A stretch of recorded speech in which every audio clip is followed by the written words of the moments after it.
बालकांड मासपारायण 10वा विश्राम Kanak clutch भरी को परथारा भाजन ललित अनेक प्रकारा भरे सुधा सम सब पकवाने नाना भाती न जाही बखाने। दूध सरबत थंडाई पाणी इत्यादींनी भरलेले सोन्याचे कलश, अमृतासारखी तऱ्हेतऱ्हेची अवर्णनीय पक्वाने, भरलेल्या पराती थाळ्या इत्यादी अनेक प्रकारची सुंदर भांडी, फल अनेक बर वस्तू सुहाई, हरशी भेट हित भूप पठाई, भूषण बसन महामनी नाना, खगमृग हयगय बहुविधी जाना। उत्तम फळे आणि इतरही अनेक सुंदर वस्तू जनक राजांनी मोठ्या आनंदाने भेट म्हणून पाठविल्या। दागिने, कपडे, नाना प्रकारची मूल्यवान रत्ने, पक्षी, पशु, घोडे, हत्ती आणि अनेक प्रकारची वाहने, मंगल सगुन सुगंध सुहाय, बहुत भाती महिपाल पठाय, दधी चिऊरा उपहार अपारा, भरी भरी कावरी चले कहारा। तसेच अनेक प्रकारची सुगंधित व शोभिवंत मंगलिक द्रव्ये आणि शुभशकुनी पदार्थ जनकांनी पाठविले। दही, पोहे आणि अगणित भेटवस्तू इत्यादी कावड्यांतून भरभरून घेऊन भोई निघाले। अगवानन्न जब दिखी बराता, उर आनंदू पुलक भर गाता, देखी बनाव सहित अगवाना, मुदित बरातीन्न हने निसाना। स्वागत करणाऱ्यांना जेव्हा वऱ्हाड दिसले तेव्हा त्यांना आनंद झाला आणि ते रोमांचित झाले। सामोरे येणारे नटून थटून आलेले पाहून वऱ्हाडी मंडळींनी आनंदाने नगारे वाजविले। दो हरशी परस्पर मिलन हित कछुक चले बग मेल, जणू आनंद समुद्र दुई मिलत बिहाई सुबेल। वऱ्हाडी आणि स्वागत करणारे काही लोक परस्परांना भेटण्यासाठी आनंदाने वेगाने धावले। जणू दोन समुद्र आपली मर्यादा सोडून भेटावे तसे ते एकमेकांना भेटले। बरशी सुमन सूर सुंदरी गावही, मुदित देव दुदुंभी बजावही, वस्तू सकल राखी नृप आगे, विनय किन्ही तिन्ह अति अनुरागे। देवसुंदरी फुलांचा वर्षाव करीत गीत गात होत्या आणि देव आनंदाने नगारे वाजवित होते। स्वागत करण्यास आलेल्या लोकांनी सर्व वस्तू दशरथांच्या समोर ठेवल्या आणि स्वीकारण्याविषयी प्रेमाने विनंती केली। प्रेम समेत राय सबुलींना, भई बकसीस जाचकन्ही दिन्ना, करी पूजा मान्यता बडाई, जनवासे कहू चले लवाई। राजा दशरथांनी सर्व वस्तू प्रेमाने स्वीकारल्या। नंतर त्या बक्षीस म्हणून याचकांना दिल्या गेल्या। त्यानंतर पूजा, आदर सत्कार आणि सन्मान करून स्वागत करणाऱ्यांनी सर्वांना जानवशाकडे आणले। बसन विचित्र पावडे परही, देखी धनदू धन मधु परिहरही, अति सुंदर दिन्हेऊ जनवासा, जह सब कहू सब भाती सुपासा। तेथपर्यंत सुंदर वस्त्रांच्या पायघड्या घातल्या होत्या। त्या पाहून कुबेराचा सुद्धा आपल्या संपत्तीचा अभिमान ओसरला। फार सुंदर जानवस घर दिले गेले होते। तेथे सर्वांसाठी सर्व तऱ्हेच्या सोयी सुविधा होत्या। जानीसीय बरात पुराई, कछु निज महिमा प्रगटी जनाई, हृदय सुमीरी सब सिद्धी बोलाई, भूप पहुनई करण पठाई। वऱ्हाड जनकपुरीत आल्याचे समजल्यावर सीतेने आपला थोडा महिमा प्रकट केला। तिने मनात स्मरण करून सर्व सिद्धींना बोलावून घेतले आणि त्यांना राजा दशरथांचे आतिथ्य करण्यास पाठविले। दो सिधी सबसीय आयसु अकनी, गई जहा जनवास लिये संपदा, सकल सुख सूरपुर भोग बिलास। सीतेची आज्ञा होताच सर्व सिद्धी जानवास, घरात सर्व संपदा, सुख व इंद्रपुरीचे भोग विलास घेऊन गेल्या। निज निज वास बिलोकी बराती, सूर सुख सकल सुलभ सब भाती, विभव भेद कछु कोऊ न जाना, सकल जनक कर करही बखाना. वराडी मंडळींनी आपापल्या राहण्याची ठिकाणे पाहिली तेव्हा त्यांना देवांना मिळणारी सुखे तिथे आपल्याला सुलभ असलेली दिसली. इतक्या ऐश्वर्याचे रहस्य कुणालाही समजले नाही. सर्वजण राजा जनकांचा मोठेपणा सांगत होते. सिय महिमा रघुनायक जानी, हर्षे हृदय हेतू पहिचानी, पितू आगमनु सुनत दोऊ भाई, हृदयन अति आनंदू अमाई. हा सर्व जानकीचा महिमा आणि तिचे प्रेम ओळखून श्रीरामचंद्रांना फार आनंद झाला. आपले वडील राजा दशरथांचे आगमन झाल्याचे ऐकून दोन्ही भावांच्या मनातील आनंद गगनात मावत नव्हता. सखू चन्ह कही न सकत गुरु पाही, पितू दर्शन लालचू मन माही, विश्वामित्र विनय बडी देखी, उपजा ऊर संतोषू विशेषी. संकोचामुळे ते गुरु विश्वामित्रांना सांगू शकत नव्हते, परंतु मनात पित्याच्या दर्शनाची लालसा होती. विश्वामित्रांनी त्यांची मोठी नम्रता पाहिली तेव्हा त्यांच्या हृदयाला समाधान वाटले. हर्षी बंधू दोऊ हृदय लगाए, पुलक अंग अंबक जल छाए, चले जहा दशरथु जनवासे, मनहु सरोवर तकेऊ पियासे. प्रसन्न होऊन त्यांनी दोघा भावांना हृदयाशी धरले.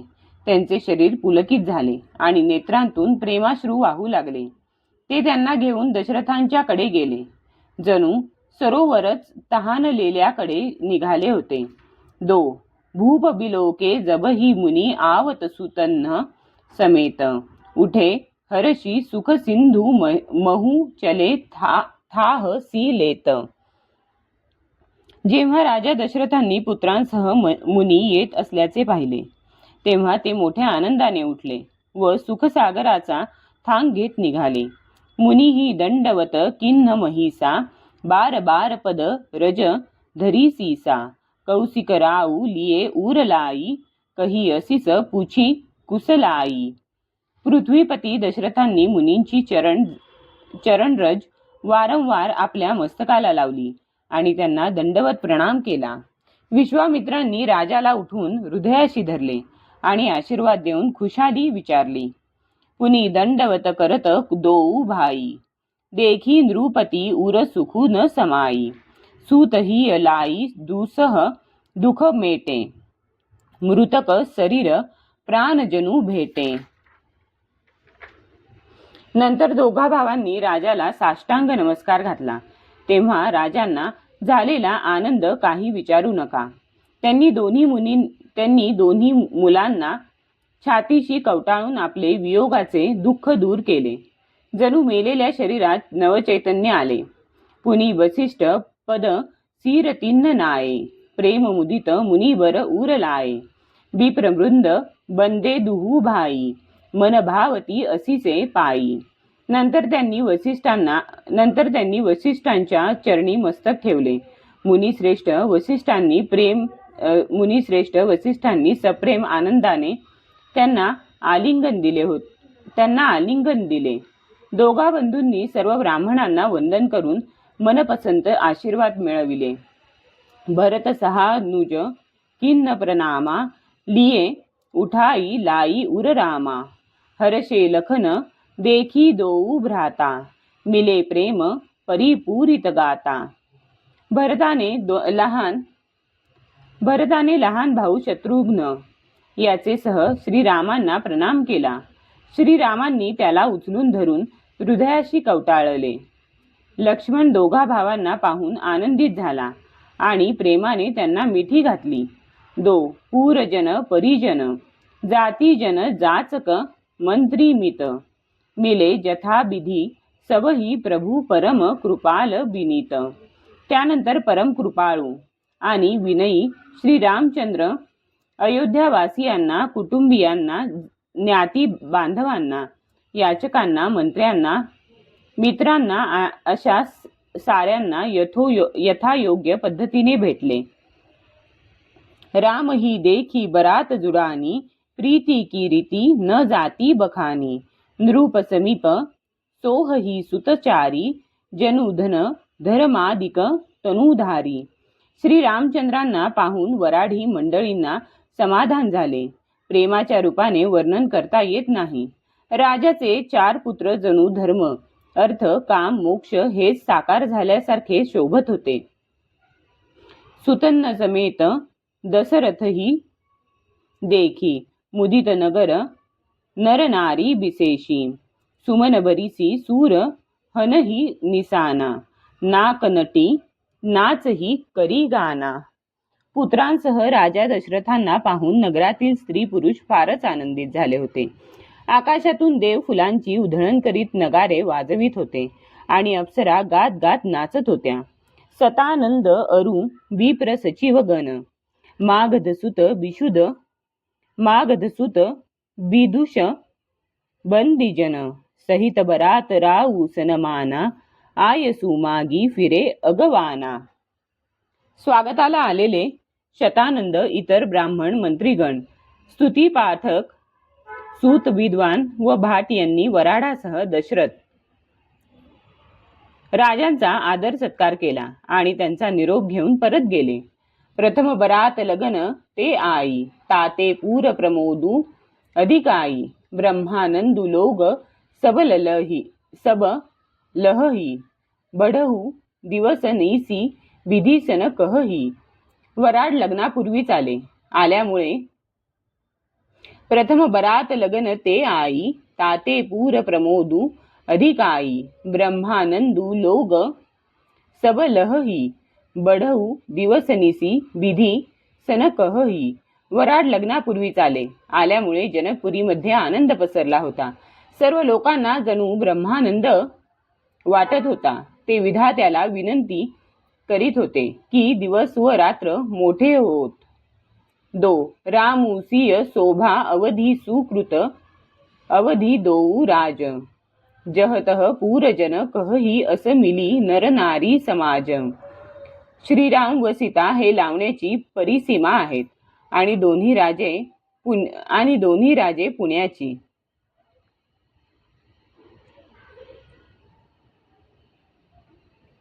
श्रीराम व सीता हे लावण्याची परिसीमा आहेत आणि दोन्ही राजे पुण्याची. जिथे जिथे जनकपुरवासी स्त्री पुरुष जमून असेच म्हणत होते. जनक सुकृत मूर्ती वैदेही, दशरथ सुकृत रामू धरे देही. इन्न सम काहू न शिव अवराधे, काहू न इन्न समान फललाधे. जानकी ही जनक राजांच्या सुकृताची मूर्ती होय आणि दशरथांचे सुकृत देह धारण केलेले श्रीराम होत. या दोन्ही राजांसारखी शिवांची आराधना कुणीही केलेली नाही आणि यांच्यासारखे फल कुणालाही लाभले नाही. इन्न समकोऊ न भयऊ जग माही, हे नाही कतहु होणे हु नाही. हम सब सकल सुकृत कैरासी, भये जग जनमी जनकपूर बासी. त्यांच्यासारखा या जगात कोणी झाला नाही, सध्या कुठेही नाही आणि होणारही नाही. आम्ही सर्वजण संपूर्ण पुण्यांची खाण आहोत. म्हणूनच जगात जन्म घेऊन जनकपुरीचे निवासी झालो. जिन्न जानकी राम छबी देखी, को सुकृती हम सरिस बिसेशी. पुनी देखब रघुबीर बिआहू, लेब भली विधी लोचन लाहू. आणि आपण जानकी आणि श्रीराम यांचे लावण्य पाहिले. आमच्यासारखा विशेष पुण्यात्मा कोण असणार. आणि आता आपण श्री रघुनाथांचा विवाह सोहळा पाहणार आणि नेत्रांचा पुरेपूर लाभ घेणार. कहही परस पर कोकिल बयनी, एही बिआह बड लाभू सुनयनी. बडे भाग विधी बात बनाई, नयन अतिथी होई हही दोऊ भाई. कोकिळेप्रमाणे मधुर बोलणाऱ्या स्त्रिया आपापसात बोलत होत्या की हे सुंदर नयने, या विवाहामुळे आमचा मोठा लाभ होणार आहे. आमचे भाग्य मोठे म्हणून विधात्याने सर्व जुळवून आणले. हे दोघे भाऊ आता आपल्या नेत्रांचे पाहुणे होणार. दो बारही बार स्नेह बस जनक बोला उबसीय लेन आई हही बंधू दोऊ कोटी काम कमनीय. राजा जनक हे प्रेमाने सीतेला वारंवार बोलावणार आणि कोट्यवधी कामदेवांसारखे दोघे भाऊ सीतेला घेऊन जाण्यासाठी येत राहणार.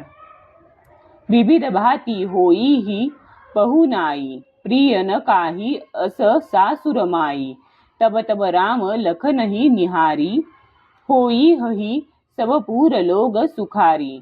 मग त्यांचा अनेक प्रकारे पाहुणचार होणार. हे सखी असली सासुरवाडी कुणाला आवडणार नाही.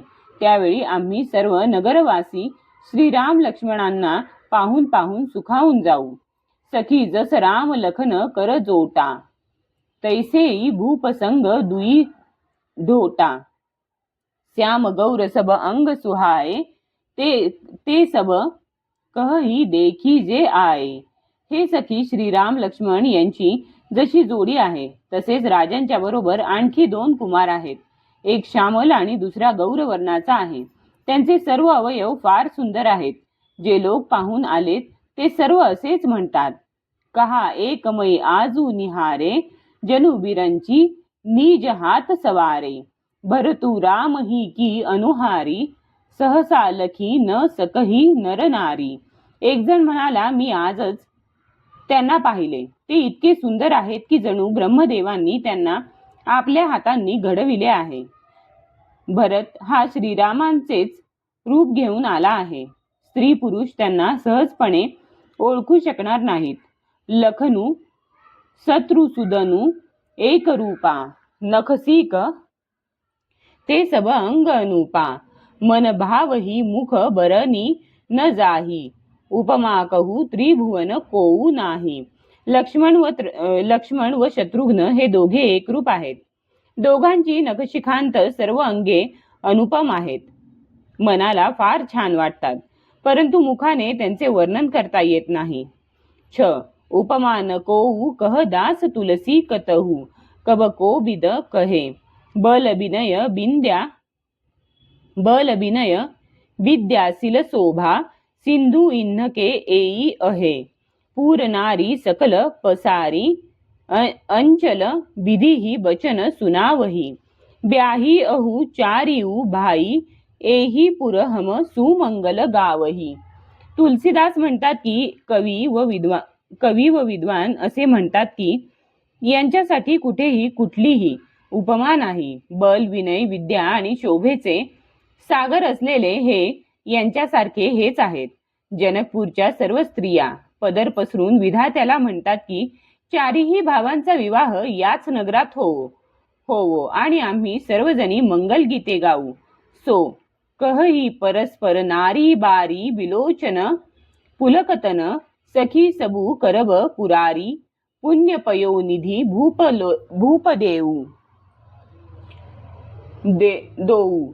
सो कहही परस्पर नारी बारी विलोचन पुलकतन सखी सबू करब पुरारी पुण्य पयोनिधी भूपदोऊ.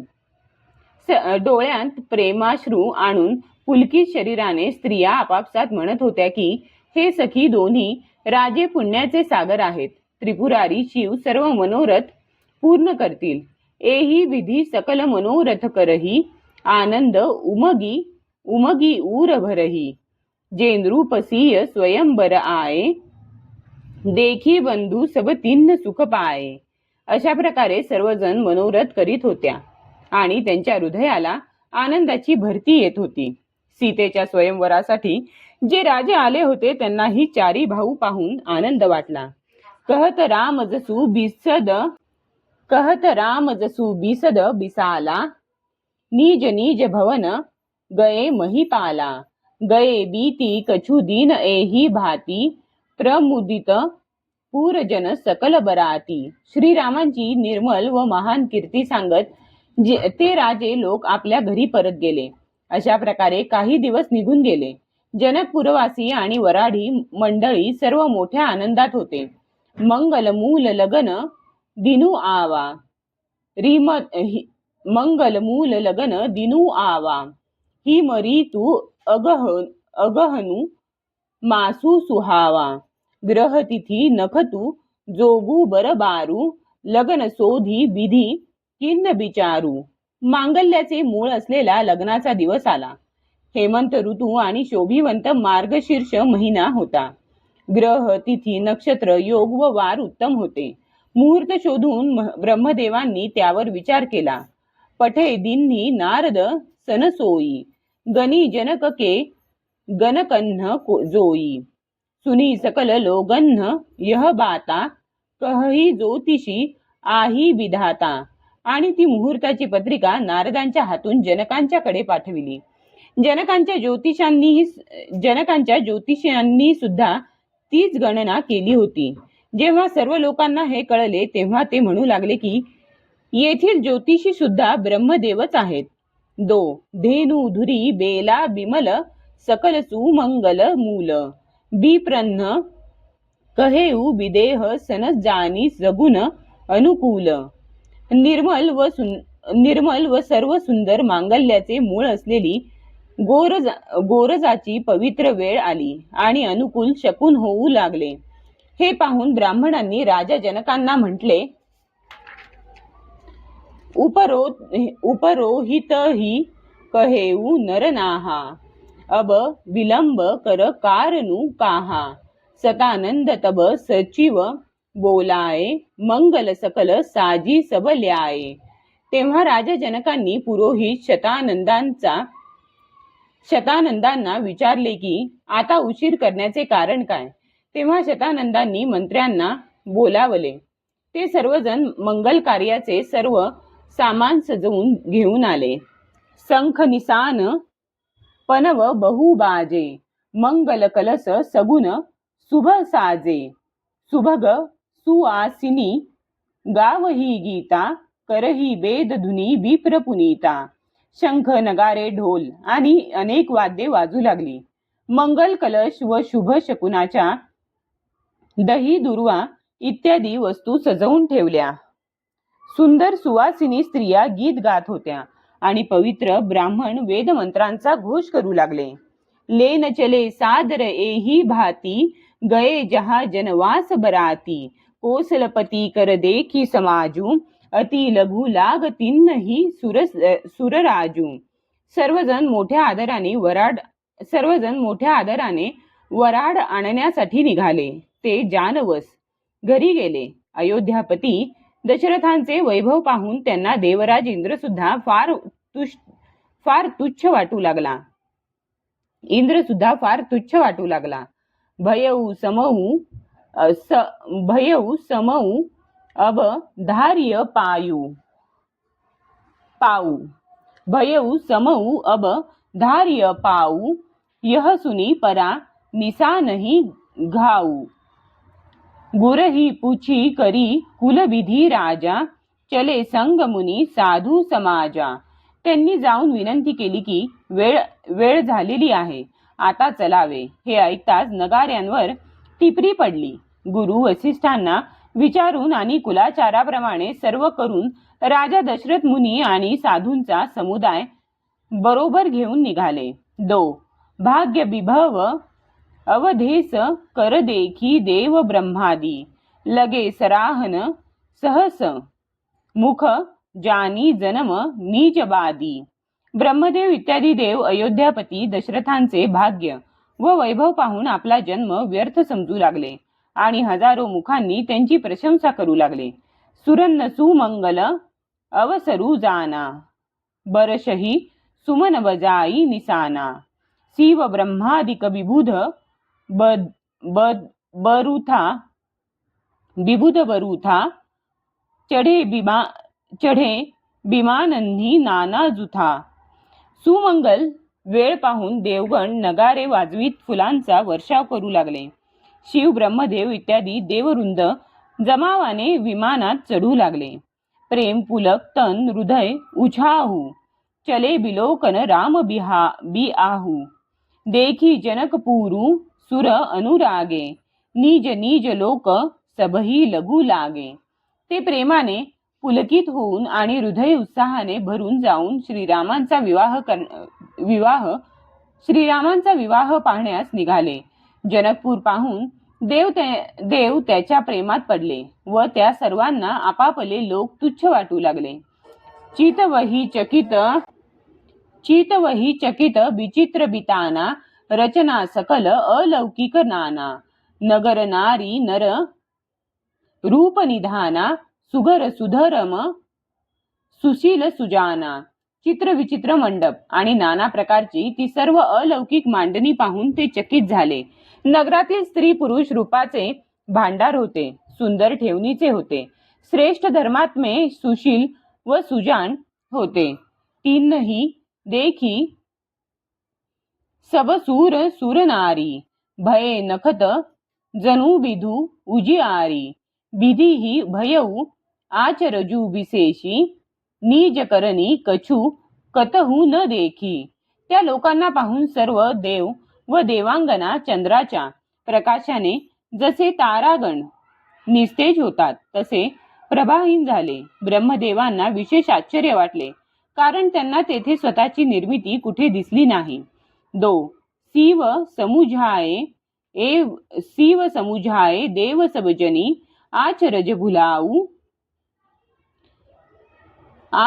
भुलाहू. शिव समुझाए देव सबजनी आचरज भुलाहू. हृदय विचारहू धीर धरी सिय रघुबीर बियाहू. शिवांनी सर्व देवांना समजावून सांगितले की तुम्ही आश्चर्यात पडू नका. मनात धीर धरून विचार करा की हा भगवंतांची महामहिमामयी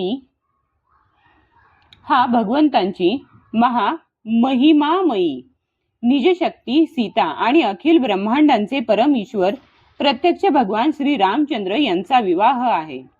जिन्न कर नामू लेत जग माही सकल अमंगल मूल निसाही.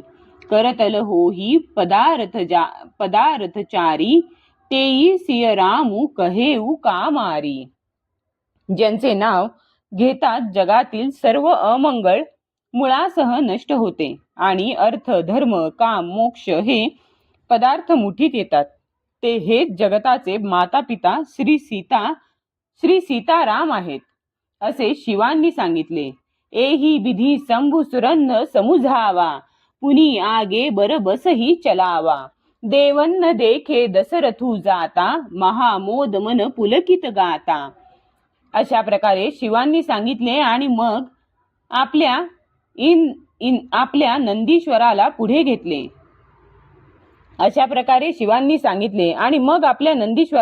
घेतले. राजा दशरथ मनातून फार प्रसन्न आणि शरीराने पुलकित होऊन पुढे चालले होते असे देवांना दिसले.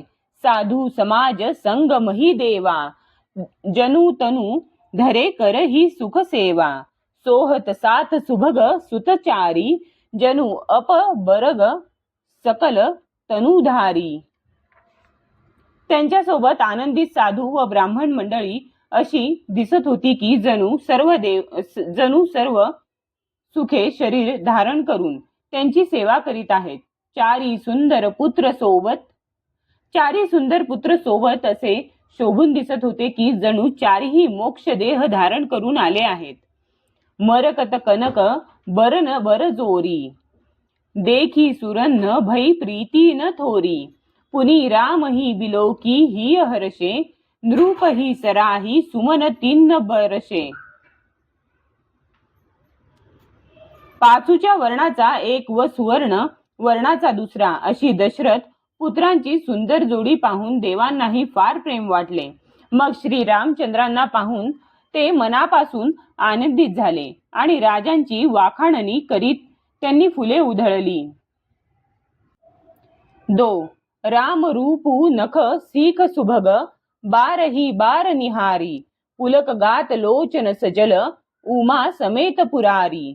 श्री रामचंद्रांचे नखशिकांत सुंदर रूप पाहून पार्वतीसह श्री शिवांचे शरीर पुलकित झाले आणि त्यांचे नेत्र प्रेमाश्रूंमुळे डबडबले. केकी कंठ दुती श्यामल अंगा तडित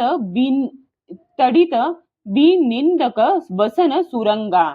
ब्याह विभूषण विविध बनाए मंगल सब सब भाती सुहाय.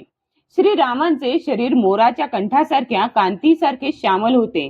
त्यांची प्रकाशमय पीत वस्त्रे विजेलाही लाजवीत होती. सर्व मंगल रूप आणि सर्व प्रकारे सुंदर तऱ्हेतऱ्हेची विवाहाची आभूषणे शरीरावर शोभत होती. सरद बिमल बिधू बदनू सुहावन, नयन नवल राजीव लजावन, सकल अलौकिक सुंदरताई, कही न जाई मनही मन भाई. त्यांचे सुंदर मुख शरद पौर्णिमेच्या निर्मल चंद्रासारखे आणि मनोहर नेत्र नवकमलाला लाजविणारे होते. सर्व सौंदर्य अलौकिक होते. माईक नव्हे तर दिव्य सच्चिदानंदमय होते.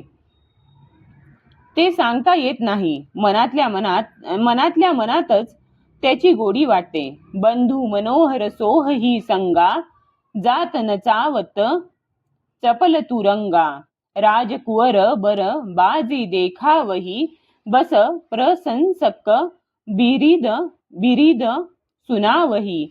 सोबत मनोहर भाऊ शोभून दिसत होते. ते चपळ घोड्यांना नाचवत चालले होते. राजकुमार घोड्यांची सुंदर चाल दाखवित होते आणि वंशाची प्रतिष्ठा सांगणारे मागध भाट बिरुदावली ऐकवित होते.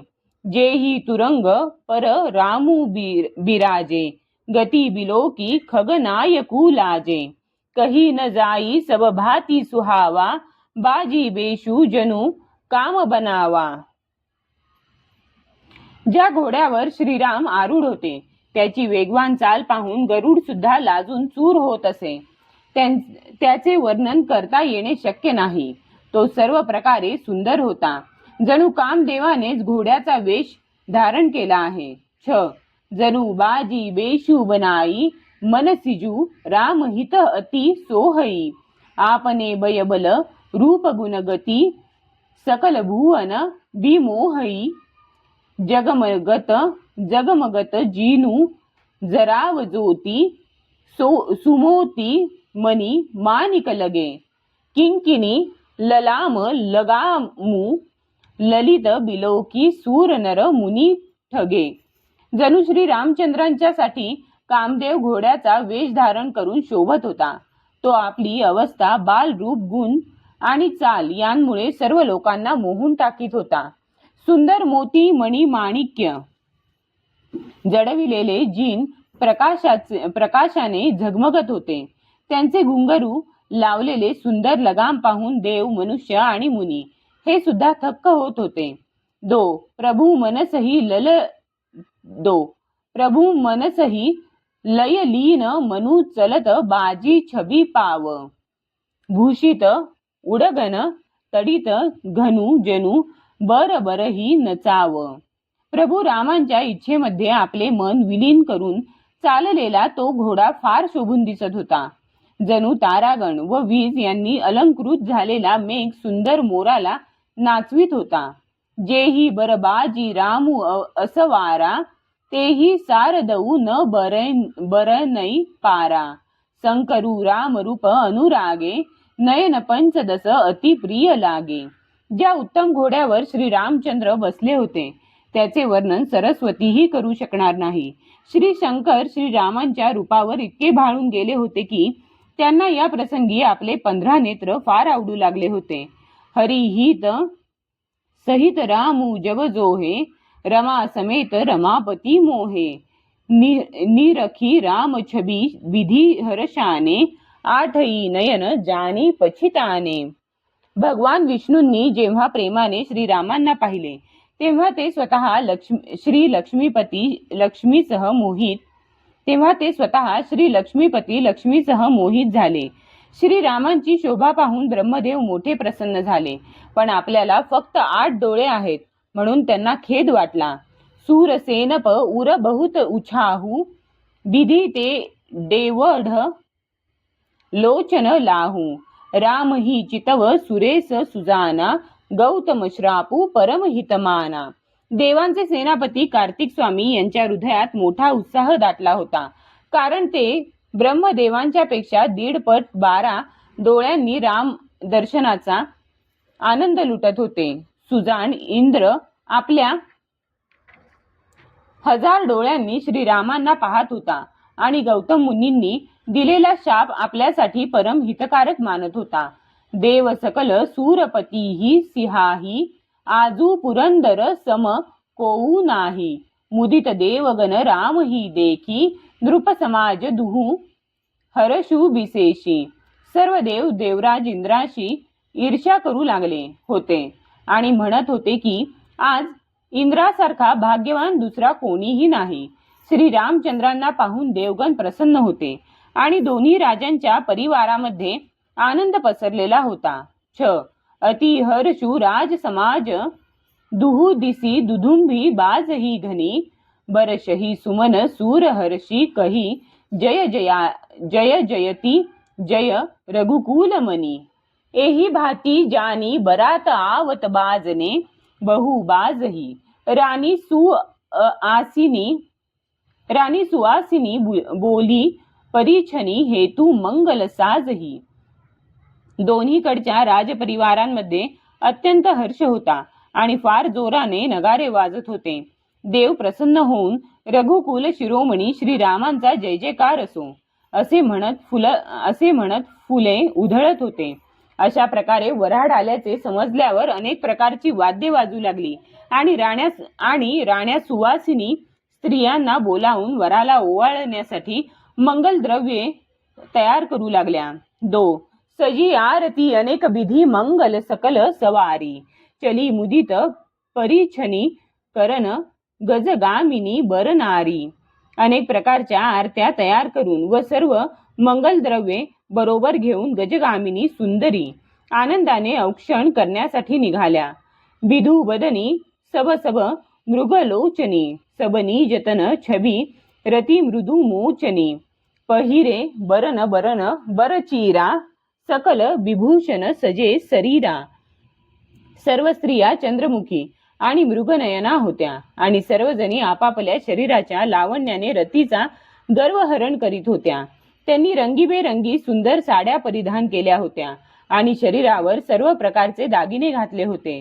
सकल सुमंगल अंग बनाये करही गान कलकंठी लजाये कंकन किंकिनी नूपुर बाजही चाली बिलोकी काम गज लाजही.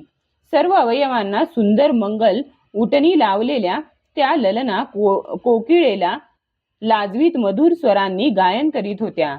त्यांची कंकणे कमरपट्टे व नूपुरे वाजत होती. स्त्रियांची चाल पाहून कामदेवाचा हत्तीही लाजत होता.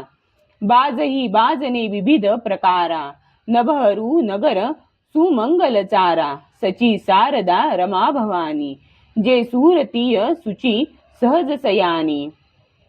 अनेक प्रकारची वाद्ये वाजत होती. आकाश व नगर या दोन्ही स्थानी सुंदर मंगल गीते निनादित होती. इंद्राणी सरस्वती लक्ष्मी पार्वती आणि स्वभावानेच पवित्र आणि ज्ञानी असलेल्या देवांगना होत्या. कपट नारी बरबेश बनाई मिली सकल रनी वासही जाई करही गान कल मंगल बानी हर्ष बिबस सब काहू न जानी. त्या सर्वजणी सुंदर स्त्रियांचा बहाणा करून अंतःपुरात मिसळून गेल्या आणि मनोहर वाणीने मंगलगान करू लागल्या. सर्वजण आनंदात असे बुडून गेले होते की कुणीही त्यांना ओळखू शकले नाही. को जानकेही आनंद बस सब ब्रह्मवर परिछन चली कल गान मधुर निसान बरशही सुमन सूर शोभा भली आनंद कंदू बिलोकी दुलहू सकल ही हर्षित भई अंभोज अंबक अंबू उमगी सुअंग पुलकावली छई. कोण कुणाला ओळखणार. आनंदाने बेभान झालेल्या तर सर्वजणी नवरदेव बनलेल्या प्रत्यक्ष ब्रह्माला ओवाळण्यासाठी निघाल्या. मनोहर गायन चालले होते. नगारे मधुरपणे वाजत होते. देव फुले उधळत होते. फार छान शोभा होती. आनंद कंद नवरदेवाला पाहून सर्व स्त्रिया मनातून आनंदून गेल्या. कमळासारख्या नेत्रांतून त्यांचे प्रेमाश्रू उचंबळून आले आणि सुंदर अंगावर रोमांच दाटले. जो सुखू भासी मातू मन देखी राम बर बेशू सोन सकही कही कलप सत सहस सारदासेषु. श्रीरामांचा वर वेश पाहून सीतेची माता सुनयना अशी हरखून गेली की हजारो सरस्वती व शेष हे सुद्धा 100 कल्पांमध्ये त्याचे वर्णन करू शकणार नाहीत. नयननी रुहटी मंगल जानी परीछनी करही मुदित मन राणी. वेद विहित अरुकुल आचारू किन्न भली विधी सब व्यवहारू. ती मंगल वेळ असल्याचे जाणून राण्या डोळ्यांतील पाणी आवरून प्रसन्न मनाने ओवाळू लागल्या. वेदांमध्ये सांगितलेले आणि कुलाचाराप्रमाणे असलेले सर्व व्यवहार राणीने व्यवस्थितपणे पूर्ण केले. पंचसबद धुनी मंगल गाना पट पावडे परही विधी नाना. करी आरती अरघु तिन्न दिन्हा रामगमनु मंडप तब किन्हा. तंद्री लाल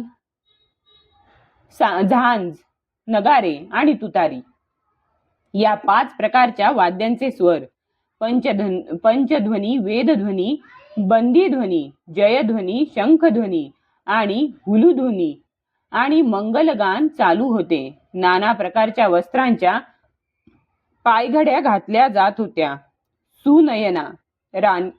सुनयना राणीने आरती करून अर्घ्य दिले. मग श्रीरामांनी मंडपात प्रवेश केला.